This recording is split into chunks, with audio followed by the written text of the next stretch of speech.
Hey everyone, welcome back to Epicenter Garage. Today I'm going to show you my new, very dirty Ferrari 360 Challenge Stradale. So I've been looking for one of these for quite some time because a long time ago I had the fantastic opportunity to drive one of these cars in Arkansas on some of the best roads in the country. But when I drove it, to say that I loved it, it was weird. It was kind of mixed a little bit. I loved the chassis. I loved the way it handled. I loved the way it drove. But the transmission, that was my first time ever driving a car with the F1 transmission. And to say I didn't like it is a complete understatement. I hated it. You know, that was my first, like I said, my first experience with the F1 transmission or the automated manual. And I just hated it, and that just kept sticking in my mind. And I was like, yeah, but I love the car, but man, that transmission just completely let down. Now, granted, once you get up to speed, it gets better. Once you switch into race mode, yes, it gets better, but still, I just did not like it. Fast forward many years later, I would see pictures of silver ones, and I would continue to look at these cars, and I wanted one really bad. But most of the ones you would find, I was finding anyway, were low mileage cars, 5,000, 10,000, maybe 15,000 miles, and they were just stupid expensive. I mean, these things got up, I don't know where they're at now, you know, up to close to $300,000 for one with 5,000 miles, but I didn't want a 5,000 mile car. I wanted one with some miles on it. I didn't really care how many miles, as long as it's maintained properly.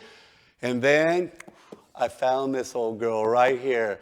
Oh man, so this car has over 50,000 miles on it, which is kind of an anomaly when it comes to 360 Stradales, because most of them, like I said, in the States, they have low mileage for whatever reason. I don't know, people just don't drive these cars. Now, find them in Europe with 50,000 miles, you can. I've seen them for over 100,000 miles in Europe, but in the United States, it's just not the case. But I was very fortunate. I found the color I wanted. Yes, I love Ferrari red. You know, most of the cars, a large chunk of the cars I have are red with black interior, red with tan interior. But in this car, I wanted with no stripe. The stripe is cool, but I wanted this with no stripe, and I loved silver. And lo and behold, I found this car. Now, I believe I'm the 5th owner of this car. I think there was, if I remember right, I think 4 owners previous to me.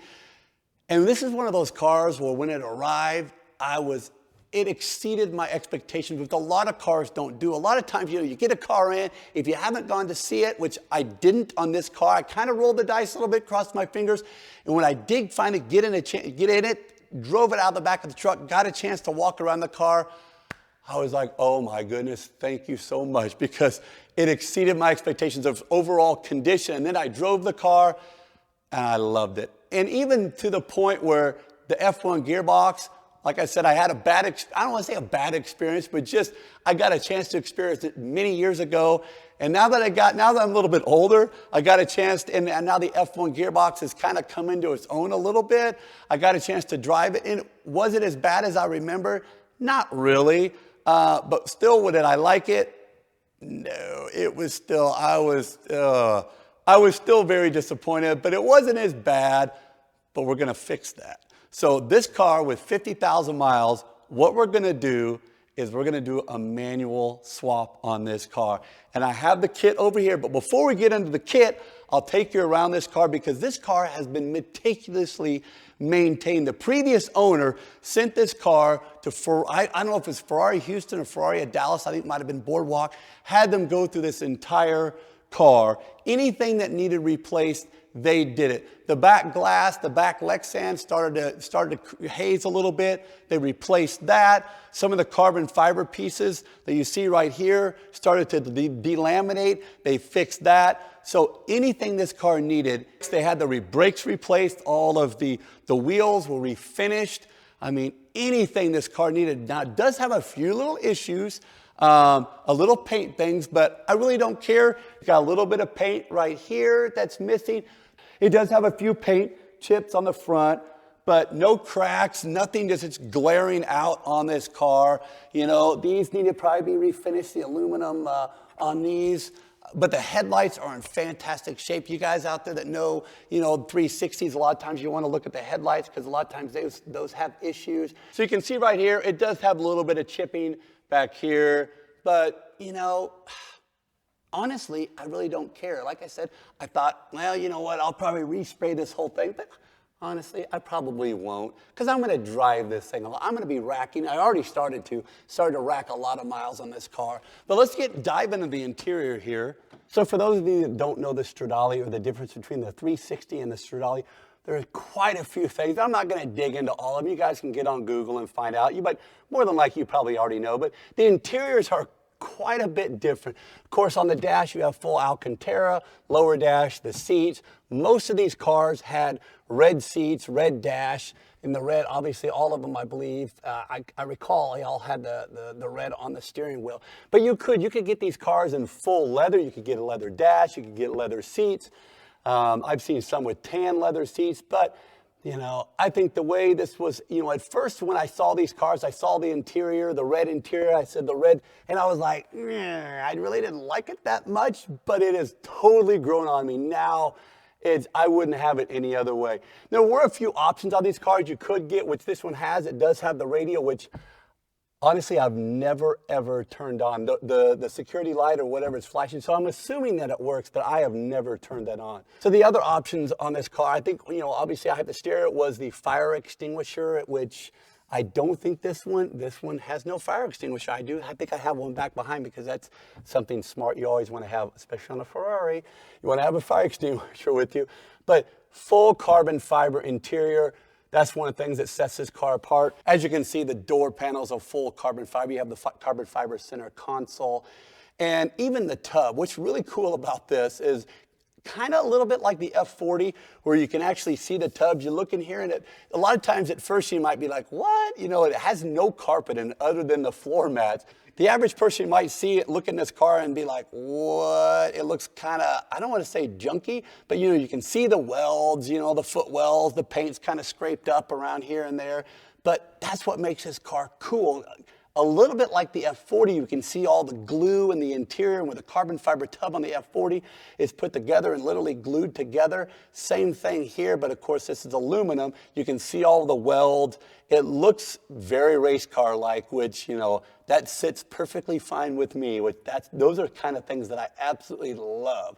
And of course, the full center console is carbon fiber, and then you obviously have the Alcantara along the front section of the tunnel. As far as production numbers, they built about 1,300 of these. I don't know the exact number, but it's pretty darn close to the same number of F40s that they built, which makes these cars really special. 1,300 seems like a lot, but in the realm of sports cars, that's very, very low numbers.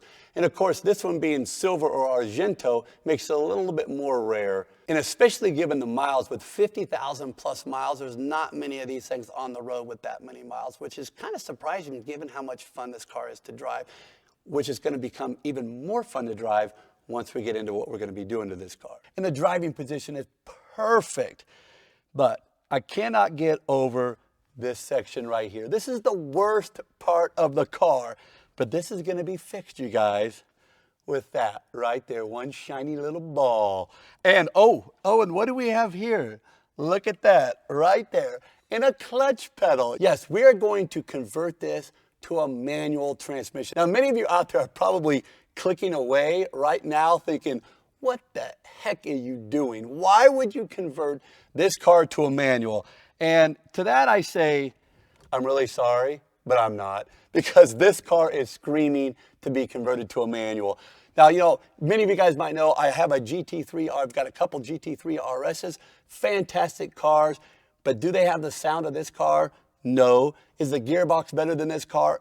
Light years better, because it's a manual, and it's a Porsche, and it's just fantastic. But this car, to me, is a little bit below the GT3, and the only reason why is because of the gearbox. That's the whole reason why. Now, yes, when you get up to 7,000 RPM or 8,000 or hit red line and you pull the shift lever, does it sound good? Does it shift fast? Yes, fairly good. But will it be better with the manual?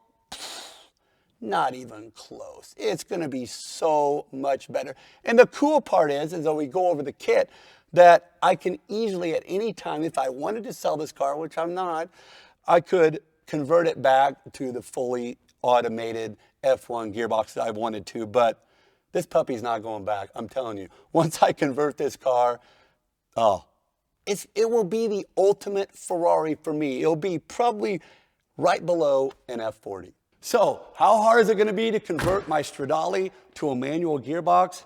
I really don't know, but a company just came out with a kit to make it a little easier, at least for the 360. Now, of course, this is a Stradale, so there's going to be other things that I'm going to be talking about that are going to make this project a little more difficult.